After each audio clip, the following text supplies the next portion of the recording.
Welcome to HuntersCon. It has been a very interesting year for the SIEM market. We've seen big companies acquire other big companies. We've seen smaller players challenging more established cybersecurity brands for market share. And to speak on behalf of marketers out there, we love to state that old solutions are dead and attempt to create new categories for our companies. But how do CISOs, security teams, and industry analysts feel about the current state and future of SIEM? You're about to find out. I'm Sarah Brannock. I am the head of demand generation at Hunters, and I will be moderating this panel today. Our panelists are Olivier Spielmann. Olivier is the first vice president and group CISO at Kadelski Security, based in Switzerland. Next, we have Oliver Rochford. Oliver is a cyber futurist and former Gartner analyst. While working at Gartner, Oliver co-named the SOAR market and co-authored the SIEM Magic Quadrant. Our panel is made complete by John Bland. John is a cybersecurity data cloud principal at Snowflake.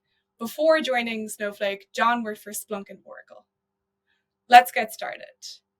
First of all, Oliver, what are the key trends you're seeing in the SIEM market right now?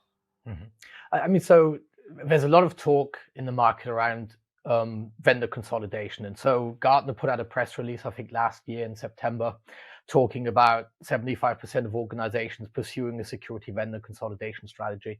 And they're not the only report, right? There's a bunch of other reports. And I'm sure we've all heard this from a CISO, that if you can give him a solution that replaces 2 or 3 others that he has, he will talk to you. And so there's this whole push going on. And part of it is around license cost savings. Don't get me wrong, it is very expensive to manage this across multiple vendors, and you don't get really good bundle pricing. But it's primarily really around getting tighter integration, interoperability to improve the risk posture. That's what's interesting. This is not just a pure pricing play. This started before the economic challenges that we're all seeing now. But what I find interesting is that it's not the first time this has happened, right? Vendors have pursued a consolidation strategy, essentially trying to build a consolidated platform before, multiple times. The last time around 2014, IBM, HP Enterprise Security, RSA, McAfee, and Symantec were the people vying for it at the time. And in reality, the integration benefits were just overstated. They were more on paper. The interoperability wasn't very high. In many cases, you could have just bought solutions from completely different vendors and you'd have had the same user experience. You might have got a better price. What we did see at the time was a whole bunch of vendors going off and acquiring other vendors and then not being able to integrate them. And so as an end user, what happened is that if you were unlucky, you bought into a single vendor, but you had a very mixed experience. You had a couple of best of breed tools, some tools which stagnated over time because they weren't getting the investment or the love that they deserved. And so it was a risky strategy that didn't pay off in many cases, which is why now people are back to managing dozens of solutions. But part of this drive is being really fed by the fact that end users have to manage a lot of different solutions. If you're a vendor in marketing, your view is pretty narrow around you and a couple of adjacent areas.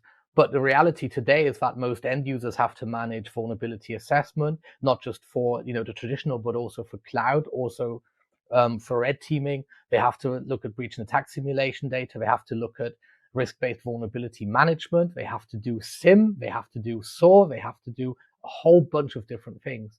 And at that point, what we're really looking for is to ease those complexities and overheads that they have out of doing it. At the same time, though, I still think it's not going to be easy to do this. We have a better starting position than last time. We have better standards and, of course, improved architectures. At the same time, though, managing all of those moving pieces, all of these different teams, political inertia, it's not an easy challenge, especially if you're going on an acquisition spree and buying a lot of different solutions at the same time. What are your thoughts as a CISO, Olivier? Thanks, Sarah. So as a CISO, what we see is the speed of attacks, which are just increasing very fastly, and the time to between the intrusion and the ransom request, for example, is just going drastically down. And for that, the SIEM is one of the tools that we need to use, but it's been designed at the beginning more for compliance purpose, and also based on log detection, which is somehow efficient, but at the light speed it's going now, it's becoming a bit of a limitation. And so having this consolidation of features and having some platforms which can actually provide more context, more investigation capabilities, quicker detection, and better contextualization is really something that we need on the market and that we see coming in.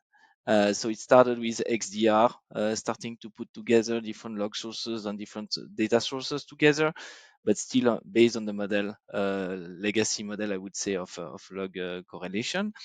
And now we see some new vendors also capitalizing on machine learning, AI, and really focusing on putting all together so that we can give the power to the security analyst to actually make the best detection and decision, and then provide everything for the good response to protect the companies. So the market is moving very fast.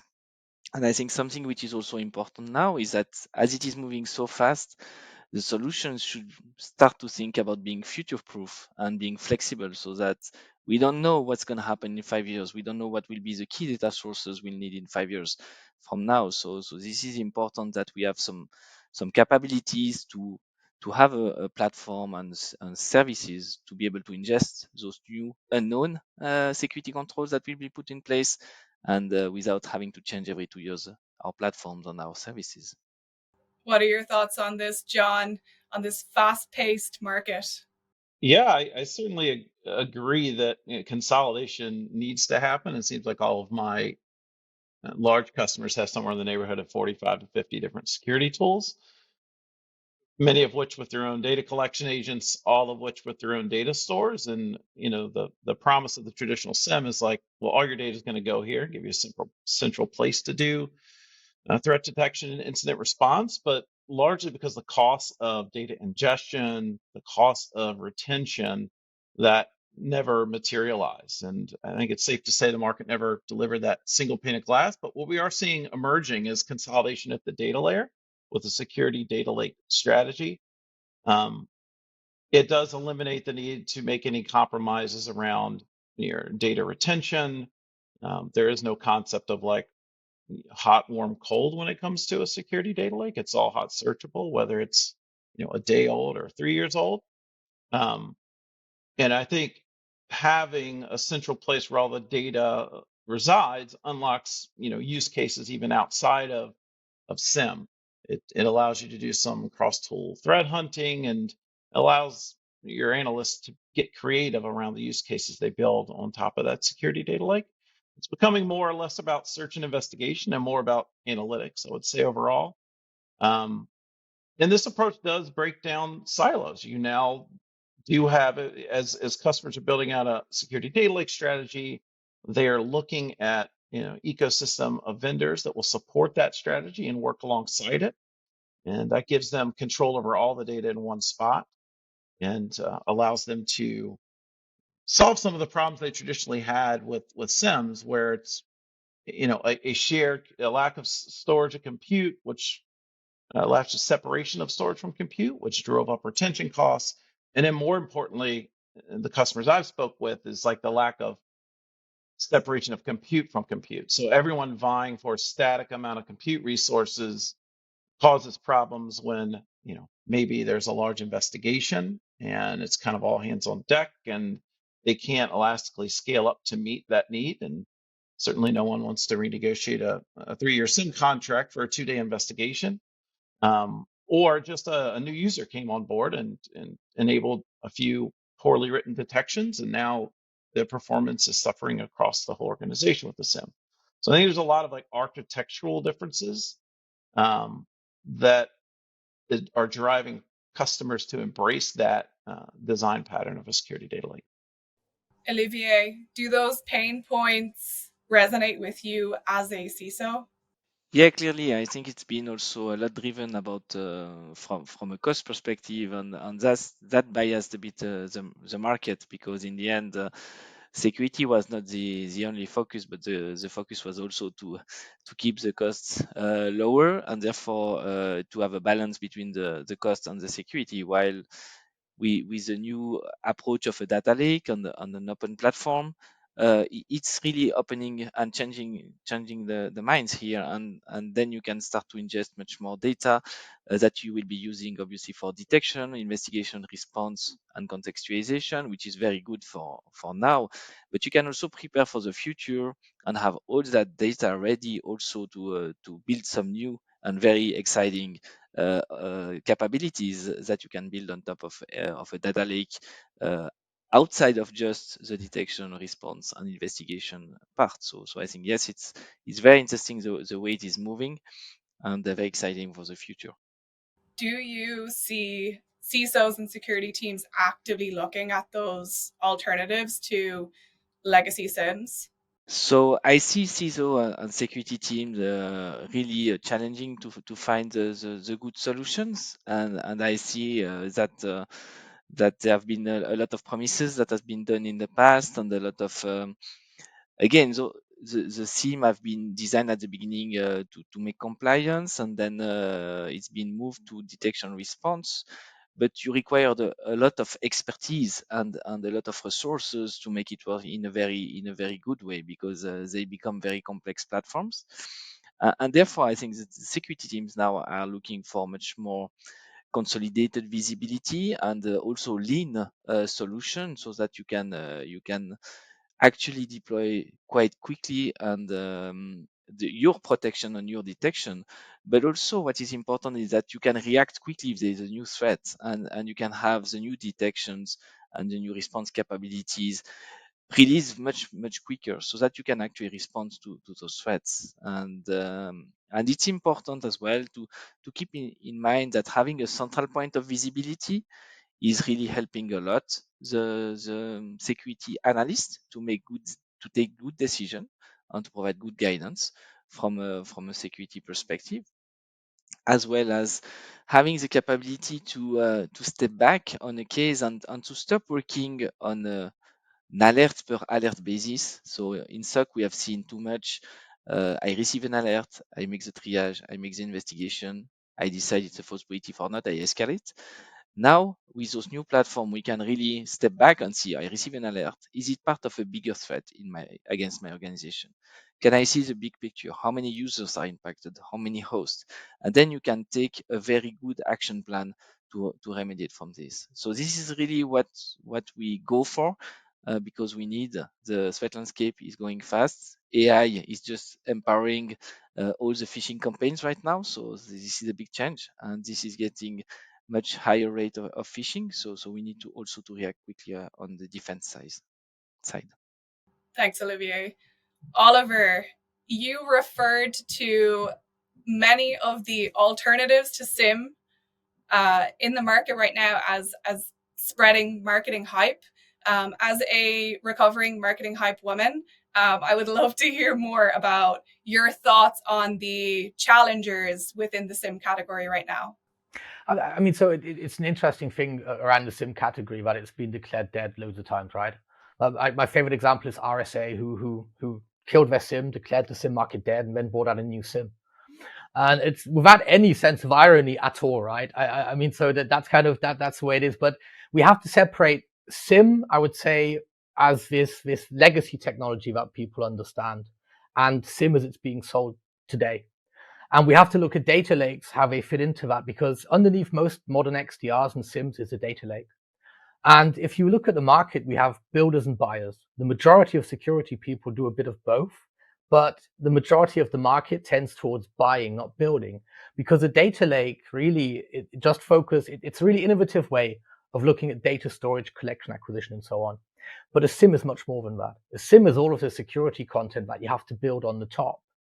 And that's where an XDR provider comes in really deep. They are basically building this very tailored set of data sources together, because what they're looking for is a high level of accuracy. But that depth comes at the cost of breadth. And as you move to the SIEM, you get more breadth. As you go to the data lake, you have a huge amount of breadth. But what you don't have is the content. And so the question is, who's using the data lake? Who's developing everything that fits on the top? And I think that's where there's a lot of confusion in the market. But when you break it apart, I wrote this in an article about the fact that there's this concept in biology that almost every crustacean eventually looks like a crab. And so there's this thing called a pseudo crab, and it's similar here. And the reason is quite simple. Your shape is defined by your function. And once you start building everything you need to do for security operations onto a data lake or an XDR, you basically fit the definition of SIEM. XDR is SIEM plus detection, right? That's my personal definition, but it's very SIEM-like. And a data lake, once you build everything on the top of it, it's just, I would say, a more modular, a more DIY type of SIEM. And I know this is a very, I would say, dynamic way of looking at the market, but keeping in mind that for me, the question isn't black and white. It's who needs what? At which point do you need a SIEM? Who needs an XDR? Who needs a data lake? And that's the bigger pertinent question out of all of it. Nevertheless, data lake, the architecture, cloud architecture as well, LLMs, GPUs, they're going to have a huge impact on how a future SIEM looks like, whatever it's going to be called. But the thing that you're up against as a marketer, as a vendor, is that in regulations, in information security management systems, that budget item is SIEM. So sooner or later, you will all want to be in the SIEM Magic Quadrant because that's how you get at that budget. And I think that's a form of market gravity, essentially the fact that if you have this budget available and you want to grab some of that, you're going to have to start fulfilling more and more of those capabilities to get through the selection process, which is why, similar to crabification, we have SIMification. Yes, it's very challenging to understand where this market is headed, because if you are not a SIEM, but you're trying to get that budget line item, it's very difficult then to invent new words and spreading this marketing hype that buyers don't want to hear. So I think we're all very curious to see how this plays out. What are your thoughts, John, on the risks of staying with your legacy SIEM today and in the coming year? And then how does that change over the course of the next 3 years if you're a CISO or a leader of a cybersecurity team? Sure. Yeah, I see some of the risks are already kind of surfacing right now where customers on a legacy SIEM don't have access to all the data they would desire to have in their SIEM due to cost. So they're already making compromises and like what data should we filter out? And no security analyst wants to do that. Because no one wants egg on their face if like, oh, we would have detected something more quickly or completed investigation more quickly had that been in our SIEM. And then there's also risk around retention. If they're like, well, we can only kind of, uh, afford 90 days of searchable data, but every time we go back and investigation historically, we lose a lot of time, and there's risk associated with losing that time with doing data rehydration restoration to get that data usable for the security team. I think those things are already surfacing, and I think with the it's not a linear growth in data these days with the migration to cloud and migration to cloud native architectures using containers and serverless technologies. Like this problem's but like this risk isn't going to be reduced in the next 3 years. It's all really coming to a head where um, we need to have a solution that's going to scale with what we're seeing the data scale at the rate that data scaling with the cloud. Olivier, how do you weigh up that risk versus reward as a CISO, considering a move away from the old or the traditional way of doing SIEM? Yeah, so obviously, many companies have invested a lot of time and effort into putting together their SIEM and their threat monitoring ecosystem. So for me, it's not a either on either on or, but actually there is a way to still keep some capabilities of, for example, log management and so on, live concurrently to having a new type of platform. This is what we have done at Kudelski. While we have an internal data lake already and so on, we have some logging capabilities with a lot of reporting, etc., which has been put in place. But it didn't prevent us to actually offload the security part to a more modern platform, and to actually enable us to be much quicker in detecting and reacting to the threat. And I think that's what the vendors should be looking at, is to have an easy path of integration in existing architecture, because in the end, all this XDR approach is intended to be flexible and to support any kind of data sources. Therefore, you might have multiple EDR, for example, in your environment. You might have already a data lake that you need to forward the data from, etc., etc. And this is how it could be absorbed and also internally sold to the board members when you need to invest in a new service or in a new platform. So I think this is some platforms makes it totally possible. Like Hunters is one for sure. But then obviously this is maybe not given to all platforms, and therefore this is going to be important for the vendors on the marketplace.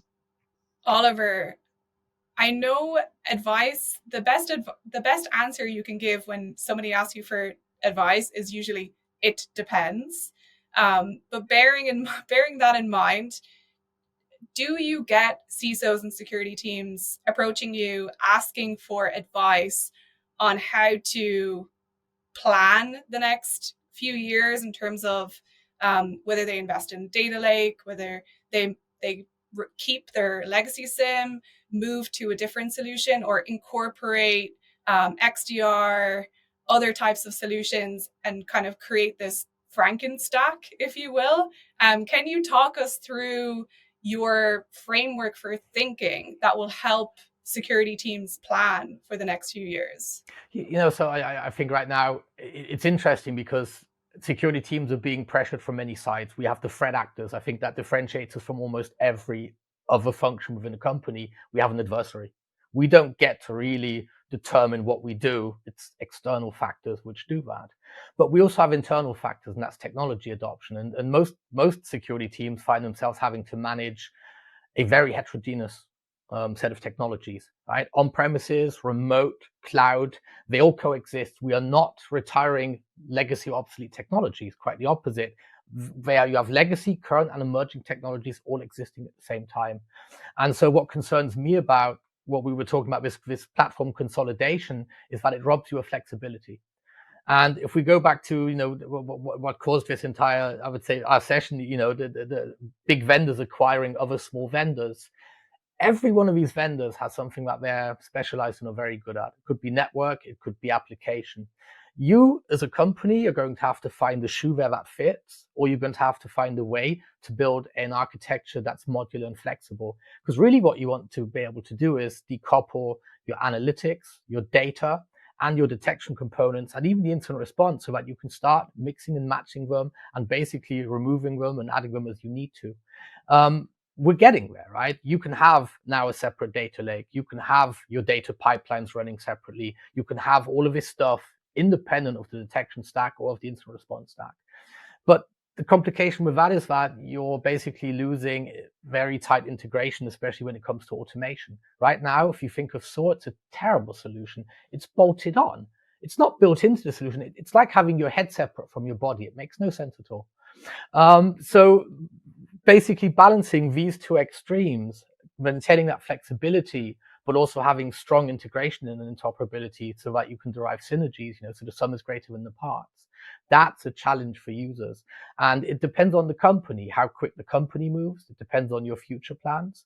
As a futurist, I can't look beyond 5 years now. Once we start hitting, these big AI use cases, I think the problems we're talking about now are going to seem quaint. We're going to have a completely different set of challenges. But the next 3 to 5 years means maintaining flexibility, being able to have a system that you can adapt very quickly, because things are going to change. We're talking about threat actors using AI and so on. And we're talking about us using AI. Think of the SIEM data architecture, where you're talking thousands of events a day, tens of thousands. When we're talking that kind of a future, we're talking of millions of events per day. And whatever you're building is going to have to grow to hit that volume at some point. Otherwise, all these LLMs, bad data in, bad data out, no data in, no data out. And so that, I think, is the biggest challenge right now, not future-proofing. It's essentially what it comes down to. Yeah. What are your thoughts on that, John? I know Oliver mentioned data. He mentioned flexibility, which is something I believe customers traditionally have not had when it comes to legacy SIEMs, vendor lock-in, not having complete control over where your data sits and the pain of having to move it. So interested to hear your thoughts, John. Yeah, I see a lot of parallels between how applications have been re-architected from the big monolithic Java applications that I wrote when I was a developer a couple careers ago to now everyone moving to more, modular cloud native architectures with container services, serverless technologies. The same thing is happening with the monolithic SIEMs, where these are getting broken apart into modular capabilities. And I think we're going to have new challenges because of that. Just like we had new challenges around, like, well, now if we're running a Kubernetes application, our observability strategy changes. The same thing's going to happen in the SIEM marketplace, but the juice is worth the squeeze. I mean, these new architectures are 5 times cheaper. They give you a lot more flexibility, and we'll figure out that kind of integration story as we go if we uncover gaps. And change is painful. And we as humans are designed to want to avoid change at all costs. How are you positioning, it's worth moving your data from, a legacy SIEM to more of a security data lake type operation, John? Yeah, change is hard, change is scary, and I think it needs to reach a head where, all right, costs have already got out of hand, so every CISO is dealing with that. But for every CISO that is saying like this cost is getting out of hand, there's a bunch of security analysts underneath in that org that has built their career on whatever tooling they're using and built a lot of content over the years. But I think it's all coming to a head where this older approach of how detections were done, more like atomic detections, or overrunning teams. There's too much noise that introduces a lot of risk. Like, are you looking at the right thing? And as they see these new it's not just about cost, but as they see these new capabilities of modern SIEMs, where the analytic layer on top of those kind of atomic detections stitch things together into a story that a security analyst can understand, give that person context so that the things that are getting bubbled up, they can respond to quickly and they know they're prioritized appropriately. So it kind of depends on their level of frustration with a few of those things. But yeah, certainly change is always scary. Any thoughts on that, Oliver? This change doesn't have to happen overnight and in one step. I think that's a good thing to impart. A lot of the companies I've spoken to in the past couple of years, they're not throwing out their SIEM and replacing it with a data lake. They're running both. They're doing certain things in the SIEM. They're trying to reduce the cost. But what we want in the data lake is this long-term historical threat hunting. They want to be able to, build their own models. They're starting to move to a far more sophisticated detection engineering model as well. But it's an incremental change. And that's the point. I think there's justification because of the expansion of use cases for people to add rather than just rip and replace. And that allows them to transition gracefully. And you mentioned transition. So running both operations side by side, is that a viable long-term option considering how much budget the SIEM line item occupies within the CISO cybersecurity budget?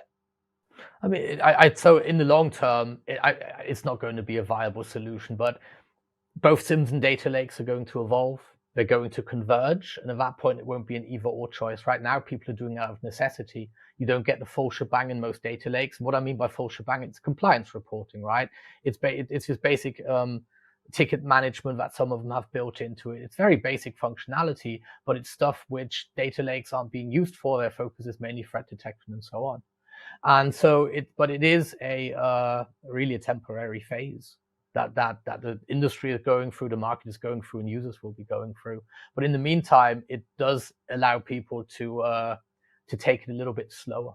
Yeah. Do you think the outcome of a certain acquisition with one big company acquiring another big company has an impact on how those kind of two roads will cross in the next few years? I mean, if you look at basically most of these and this acquisition activity, and we're talking about Splunk and Cisco. I don't mind saying it. I have no problem with that. But at the same time, of course, like you're going to see more of this in security, like any other ecosystem. There are corner species. What I mean by a corner species is there are certain species like a beaver, which they create an environment for everybody else. And if you look at a SIEM, XDR, security data lakes, they all have what's called data gravity. If you have most of your data that's where you have the easiest path to upsell, cross-sell. That's why you're seeing this activity. But if you look at a vendor like Cisco or other similar vendors, they have their own ecosystem. If you've bought into that ecosystem, you're going to have a great ride in that acquisition. If you haven't, maybe it's going to be bumpy. And at that point, you're probably going to be looking around. Of course, the acquisition, in terms of data lakes, I'm not sure it has a big impact because Cisco is not exactly a big, data lake vendor. But I think they're going to be doing some interesting stuff on a network basis out of it, right? But for sure, like if we look at this going forward, everyone is going to have a data lake underlying their security operations architecture. I just think that the question is who's going to be building the content for you? Is it going to be you, or is it going to be your vendor? Or in most cases, how much are you going to be doing and how much is a vendor going to be doing? Great insights. Okay. You've given us a huge amount of information there. I want to wrap up with, in one sentence, what is your prediction for the future of SIEM? Olivier, let's start with you. So for me, as I mentioned, this is important to have a solution which is flexible, which is forecasting for the future, which provides the data layer that we'll be able to use for additional features we don't know yet what we want to do with, and this is what I would go for from a threat detection response perspective. But also, it's gonna expand outside of just the security feed, in my opinion, because as soon as you have the data, then you can also find some other aspects which are interesting also from an operational perspective on other type of data crunching. That was a long sentence. Yeah, that's okay though. John, you want to give us your prediction? I said a sentence and I did not say it has to be a short sentence, so go for it. That's true. Yeah, I'll try my run-on sentence. Yeah, I think two things. One is the continued breaking up of the monolithic SIEM into more modular, flexible components, and then a move away from a search and investigate approach to incident response to more of analytic approach that are bubbling up context to the security analysts. Thank you. And then Oliver, let's hear it. Prediction for the future of SIEM. So distributed, modular, composable, with automation and intrinsic capability, and with a blend of AI and analytical capabilities to provide a user experience that revolves around data storytelling like attack narratives and breach graphs. Wonderful. Thank you all so much. Olivier, Oliver, John, it's been such a pleasure. Thank you for taking the time to share your insights with me, a marketer, and also our audience today. And to everyone who is listening or watching, enjoy the rest of HuntersCon.